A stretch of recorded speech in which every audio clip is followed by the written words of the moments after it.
Episode 24. Segitukah nyokap gue nyakitin lo, Ra? Tanya Bian dengan ekspresi datar, sampai lo langsung menyerah seperti ini. Bi, lo gak ngerti, jawab Lira dengan isak tangisnya. Kalau sudah memakai bahasa lo gue, berarti perdebatan mereka cukup serius.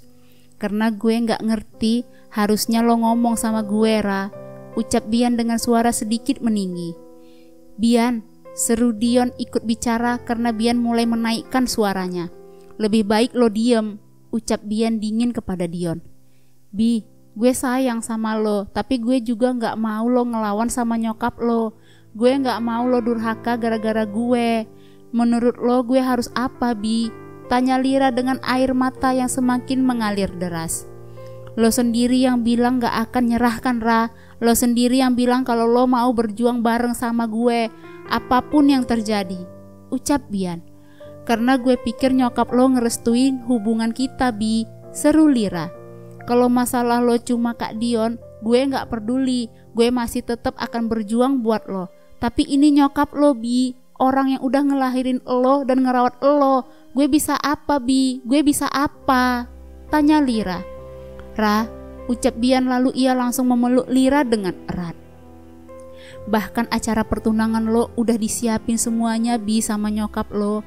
Gue gak mungkin ngerusak rencana orang tua lo. Gue gak mau, Bi, gue gak mau. Nyokap lo terlalu baik buat dikecewain, ucap Lira yang terus memeluk Bian dengan erat. Segitu cintakah kalian berdua? Gumam Dion dalam hati sambil mengepalkan kedua tangannya dengan kuat. Janji sama gue, Ra, lo gak akan nyerah, gue mohon, ucap Bian menggenggam tangan Lira. Gue akan berjuang kalau acara pertunangan lo batal, Bi, dan orang tua lo setuju sama kita, jawab Lira. Ra, ucap Bian saat Lira melepaskan genggaman tangannya. Semoga kamu bahagia, Bi, ucap Lira lalu ia mengecup bibir Bian sekilas sebelum ia berlari meninggalkan Bian yang masih mematung di tempat. Lo kenapa lo, Ril? Tanya Kenan mengernyitkan dahinya saat melihat Ariel mendatangi rumahnya dalam keadaan acak-acakan dan mata sembab. Kay, ucap Ariel yang langsung memeluk Kenan dengan erat dan menumpahkan semua tangisnya. Kenapa? Cerita sama gue, ucap Kenan melembut dan membalas pelukan Ariel. Bian, Kay, Bian, ucap Ariel terisak. Apa dia nyakitin lo kayak si kunyuk Raffi? Tanya Kenan marah. Enggak, Kay, enggak.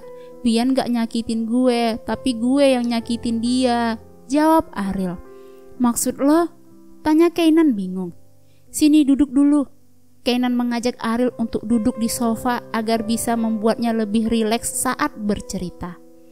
Ariel akhirnya menceritakan semuanya dari awal hingga akhir kepada Kenan. Kenan pun terdiam menjadi pendengar yang baik untuk Ariel. Sesekali ia ikut menimpali, namun segera dibantah lagi oleh Ariel. Ais, gue malah setuju sama cowok lo lah. Harusnya lo gak nyerah dan terus berjuang sama-sama, ucap Kenan sedikit kesal. Gue gak tega lihat nyokapnya kecewa, Kay, apalagi itu gara-gara gue, sahut Ariel. Terus sekarang mau lo apaan? Tanya Kenan. Lo putus gak mau, tapi bertahan juga gak mau. Lalu mau lo apaan? Ucap Kenan kesal. Gue juga gak tahu. Ariel kembali menangis di pelukan Kenan membuat Kenan pasrah karena lagi-lagi bajunya harus dijadikan kain lap oleh Ariel. Baju gue lagi-lagi kenapa apes? Gumam Kenan cemberut karena 2 kali Ariel menjadikan bajunya jadi kain lap ingus. Pagi hari Aurel tengah menyiapkan sarapan sambil berdendang mendengarkan musik di telinganya menggunakan earphone seperti biasa. Tanpa Aurel sadari bahwa Raffi tengah menyaksikan pertunjukan konsernya di pagi hari. Untuk sesaat Raffi sempat terpana melihat tingkah Aurel yang terus bergerak lincah ke sana kemari sambil bernyanyi dan membuat sarapan dengan perut yang sudah mulai terlihat buncit. Raffi menyandarkan kepalanya pada dinding dan bersedekap tangan di dada saat memperhatikan Aurel. Aurel segera menutup mulutnya kala merasakan mual saat ia mengupas bawang putih. Oleh. Saat Aurel memuntahkan seluruh isi perutnya, tiba-tiba ia merasakan sebuah tangan kekar tengah memijit tengkuknya. Namun karena perutnya terus bergejolak, ia tidak peduli dengan tangan siapa itu. Setelah beberapa saat rasa mualnya berkurang, Aurel langsung terjatuh luruh ke lantai karena tubuhnya sangat lemas. Seperti biasa, Aurel memejamkan matanya dan menarik nafasnya sedalam mungkin, lalu dihembuskannya perlahan untuk membuat tubuhnya rileks. "Apakah kau selalu seperti ini?" tanya Raffi sedikit khawatir. Aurel hanya menjawab dengan gelengan kepalanya sambil matanya masih terpejam. Tanpa berkata lagi, Raffi langsung mengangkat tubuh Aurel hingga membuat Aurel sedikit terkejut. "Raf, turunin," ucap Aurel lirih. Kepalanya masih terasa pusing kala mencium aroma bawang putih. "Istirahatlah, biar gue yang nerusin," ucap Raffi setelah merebahkan tubuh Aurel di atas tempat tidur. "Lo mana ngerti sih," ucap Aurel menghela nafasnya pelan. "Bukan apa-apa, hanya khawatir sama dapurnya nanti kalau Raffi terus meneruskan masakannya." "Lo ngeraguin gue?" tanya Raffi kesal. "Jangankan masak begituan, masak air aja gue jagonya," ucapnya lalu segera melenggang keluar kamar. "Lah dasar Bambang, masak air doang mah bocah TK juga bisa," keluh Aurel.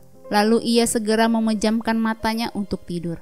Kapan lagi coba ia bisa tidur lagi di kasur? Biasanya kan dia selalu tidur di sofa, batinnya. "Ini mau masak apaan sih?" tanya Raffi pada dirinya sendiri saat melihat bahan-bahan yang disiapkan oleh Aurel. Setelah semua masakan siap, Raffi kembali ke kamar dan membangunkan Aurel agar bangun untuk sarapan. "Bangun," ucap Raffi menggoyangkan bahu Aurel. "5 menit lagi mah," jawab Aurel mengigau. Mah, lo kata gue emak lo," seru Raffi kesal karena dikira mamahnya. "Raf," ucap Aurel sambil mengucek matanya, lalu sedetik kemudian baru ia tersadar sepenuhnya dari mimpinya. "Gue pengen jadi amnesia, bisa gak sih?" keluh Aurel dengan lesu. "Ngaco," ucap Raffi tajam. "Raf, bisa gak lo itu jangan kasar sama gue? Kalau lo gak bisa nyenengin gue sebagai istri lo, seenggaknya jangan nyakitin," pinta Aurel pelan. "Please," ucapnya lagi, lalu ia segera beranjak dari tempatnya dan berjalan keluar kamar. Sedangkan Raffi masih mematung di tempat mencerna setiap ucapan Aurel yang entah mengapa membuat hatinya sedikit tercubit. Kalau gak bisa nyenengin, seenggaknya jangan nyakitin. Apa gue sekasar itu sama dia? Tanya Raffi pada dirinya sendiri.